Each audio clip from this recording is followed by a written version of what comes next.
नमस्कार। थर्मोडायनेमिक्स की lecture series को आगे बढ़ाते हैं जो कि बीएससी सेकेंड ईयर के लिए अपने चल रही है, और उसमें आज छोटे छोटे दो टॉपिक करता हूं मैं। पहला जो टॉपिक होगा डिग्री ऑफ फ्रीडम, और दूसरा जो टॉपिक होगा principle of equipartition of energies या एनर्जी।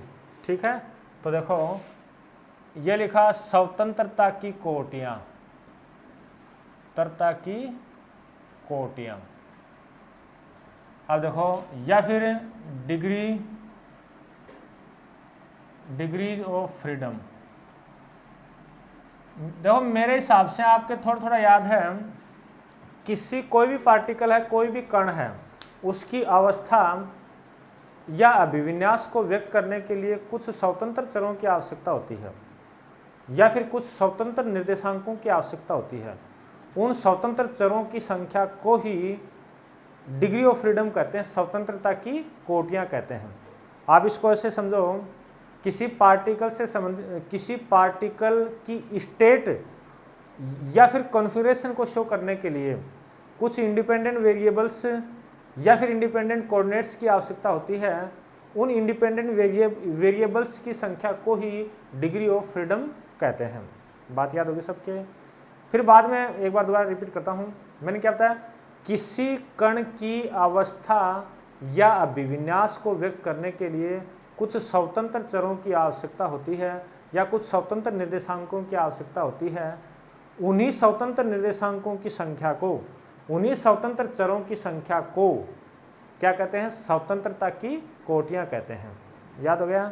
स्वतंत्रता की कोटियाँ फिर बाद में तीन भागों में डिवाइड की गई हैं।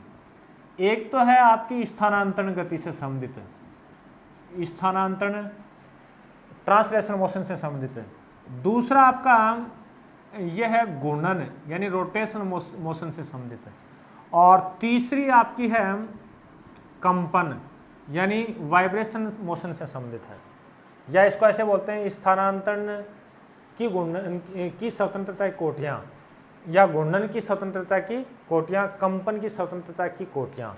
आपको सबको पता है ट्रांसलेशन मोशन तीन दिशाओं में संभव है, तो ट्रांसलेशन मोशन से संबंधित स्वतंत्रता कोटियाँ कितनी हो सकती हैं, तीन होती हैं। तो इसको मैंने लिखा F1 लिखा। बात याद होगी सबके। फिर बाद में आता है घूर्णन। घूर्णन देखो डिपेंड करता है कि आपके पार्टिकल कितने दिशाओं में घूर्णन करते हैं, ठीक है ना। ये भी आपका अधिकतम कितना हो सकता है, मैक्सिमम, ये भी आपका 3 हो सकता है। रोटेशनल जैसे मान लो एक्स अक्ष के विपरीत है, वाई अक्ष के विपरीत है, जेड अक्ष के विपरीत है, इस प्रकार से आपका हो सकता है, ठीक है ना। इसके बाद में मैक्सिमम न मान के ये आपकी कितने हो सकता है, ये डिपेंड करेगा कितने अणु हो उस हिसाब से। फिर बाद में कंपन से संबंधित हैं, वो उच्च ताप पर ही संपन्न होती हैं। उच्च ताप पर बोल दो या फिर बोलो जब आपके पार्टिकल्स हैं वो दृढ़ बंधे हुए नहीं हैं, रिजिड नहीं है, तो देखो उनमें वाइब्रेशन होने शुरू हो जाएंगे। वाइब्रेशन के हिसाब से ही आपके कंपन की कोटियाँ होती हैं। जैसे ये दो पार्टिकल हैं, ये कंपन यूँ शुरू कर देते हैं, जैसे ये यूँ करना शुरू कर दिया, तो इनकी कंपन की कोटियाँ कितनी हो जाएंगी, 2 हो जाएंगी। बात क्लियर होगी। दोबारा रिपीट कर रहा हूँ, कंपन की कोटियाँ उच्च ताप पर, हाई टेम्परेचर पर ही प्राप्त होती हैं। अब देखो कोई दो एक एग्जाम्पल लेते हैं, उन एग्जाम्पल्स में आप सीखने की कोशिश करना कि एग्जाम में क्वेश्चन यूँ आएगा कि इसकी स्वतंत्रता कोटि कितनी है। तो देखो पहले मैं बात करता हूँ मोनो एटॉमिक कोई पार्टिकल है, उसकी फाइंड आउट करना चाह रहे हैं एक परमाणु को। तो यह आपका एक परमाणु है। अब एक परमाणु का देखो, एक सेकेंड, ये जो ट्रांसलेशन मोशन है वो 3 प्रकार की कर सकता है। ट्रांसलेशन मोशन 3 प्रकार की कर सकता है। बात है घूर्णन की, तो देखो जैसे इस अक्ष के प्रति घूर्णन करें तो ये साइज इतनी छोटी है, इस परमाणु की साइज इतनी छोटी है कि ये इसका जड़त्व आघूर्ण आई है, आप 0 ले लोगे तो कंपन भी आपका क्या हो जाएगा, कंपन की कोटियाँ भी 0 हो जाएंगी। बात याद होगी। तो देखो टोटल कोटियाँ कितनी होगी, टोटल F इक्वल टू क्या होता है, F translation plus F rotation plus F vibration, ठीक है। इसके बाद में Ft कितना, 3 दिशाओं में ये मोशन हो सकता है, T यानी स्थानांतरण गति हो सकती है। रोटेशन के लिए मैंने क्या बताया, थोड़ा सा गलत हो गया, ये रोटेशन का है, ये कंपन का नहीं, घूर्णन का है। घूर्णन वाला कितना बताया मैंने, 0 बताया आपको। ऐसे ही अगर नॉर्मल टेम्परेचर है, नॉर्मल टेम्परेचर पर कंपन वाले भी कितने होते हैं, 0 होते हैं। तो ये आपका कितना आ गया, 3 आ गया। बात याद होगी सबके। इसके बाद में नंबर 2 की जब बात करता हूं तो डाई एटॉमिक। अच्छा, डाई एटॉमिक में जब बात होती है तो एक परमाणु आपका यूं है और दूसरा परमाणु यूं है। आपकी जो ट्रांसलेशन जो स्वतंत्र कोटियां हैं वो 3 दिशाओं में। फिर रोटेशन आपकी कितनी हो सकती हैं, रोटेशन आपका एक तो इस अक्ष के परितः हो सकता है, ये अक्ष फिक्स कर दें, ये दूसरा परमाणु इसके चारों तरफ घूम के आए, ये वाला। एक आपका इस अक्ष के परितः हो सकता है, या आप इसको फिक्स कर दें, ये वाला परमाणु इसके चारों तरफ घूम के आए। फिर आपका 2 गए, एक तीसरा अक्ष ये हो सकता है। जब इस अक्ष की बात आती है तो आपका आई इनर्शियल मोमेंट, आपका मोमेंट ऑफ इनर्शिया 0 हो जाएगा। अगर ये 0 है तो इस अक्ष का आपका डिग्री ऑफ फ्रीडम भी क्या हो जाएगी, 0 हो जाएगी। तो रोटेशनल मोशन के लिए एक तो ये हो गई और दूसरी ये हो गई आपकी। तो रोटेशनल मोशन के लिए कितनी हुई, 2 हुई, ये भी याद होगी। ये तो साधारण ताप पर, नॉर्मल टेम्परेचर पर। अगर हाई टेम्परेचर की बात हो, हाई टेम्परेचर का मतलब आपका जो पार्टिकल है जो वो रिजिड नहीं है, रिजिड नहीं है तो वो कंपन करेगा। हाई टेम्परेचर पर आपका कंपन भी होगा, क्या होगा, कंपन। तो देखो इसमें कंपन यूं होंगे, एक तो ये है और एक ये है। गर्म करोगे तो ये यूं कंपन करेगा और ये यूं करेगा, तो कोटियां कितनी होगी, 2 हो जाएंगी। तो कंपन से संबंधित एफ वाइब्रेशन से संबंधित कितनी हो जाएंगी, 2 हो जाएंगी। तो देखो नॉर्मल टेम्परेचर पर डाई एटॉमिक के लिए, नॉर्मल टेम्परेचर पर एफ है वो 3 + 2 + 0 = 5। जब हाई टेम्परेचर की बात आती है, हाई टेम्परेचर पर यह कितना हो जाएगा, F = 3 + 2 + 2 = 7 हो जाएगा। क्या बात याद होगी सबके, अरे याद हुआ ना सबके। फिर बाद में आता है एक पॉली एटॉमिक की बात ले लेते हैं। पॉली एटॉमिक या ट्राई एटॉमिक की बात कर लो। देखो जब मैं बात करता हूं पॉली एटॉमिक या फिर ट्राई एटॉमिक की बात करते हैं, तो इसके लिए देखो 3 तो आपकी ट्रांसलेशन वाली हो जाएंगी XYZ, और 3 ही आपकी रोटेशन हो जाएंगी XYZ। इसके बाद में नॉर्मल अगर टेम्परेचर है तो आपका F कितना हो जाएगा, 3 + 3 = 6 हो जाएगा। ये बात याद होगी सबके। तो इस प्रकार से आप degree of freedom find out कर सकते हो। इसके बाद देखो हाँ भाई, इसमें 6 अगर हाई टेम्परेचर है तो कुछ वाइब्रेशन वाली और जुड़ जाएंगी आपकी, ठीक है ना।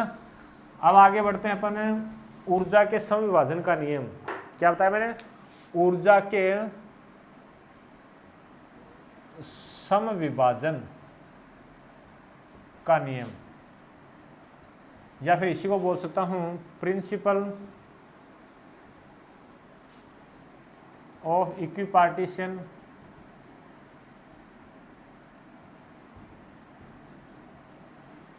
Of energy.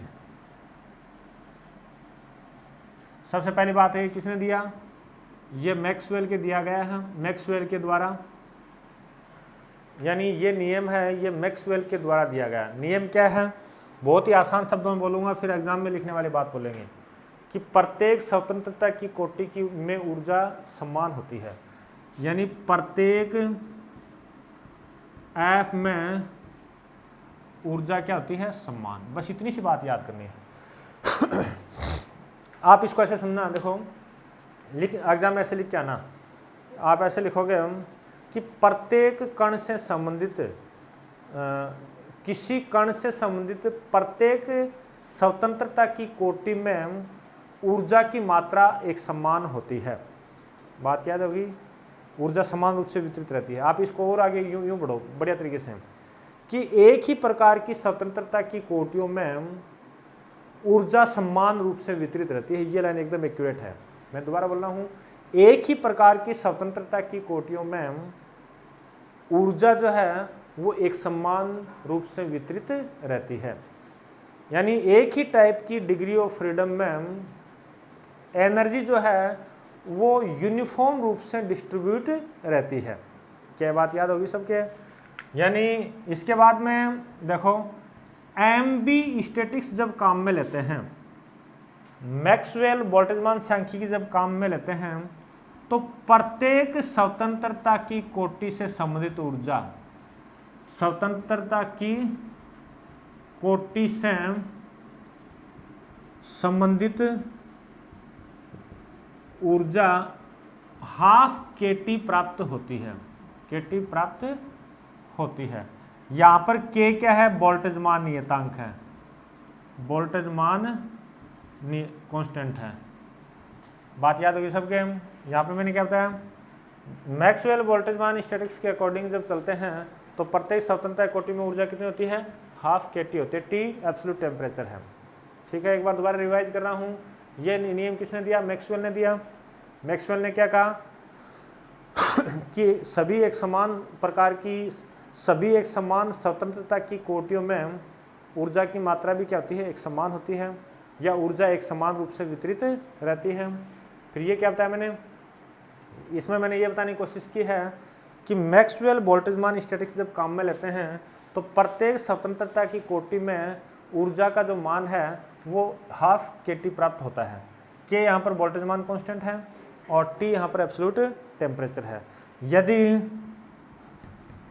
Degree of freedom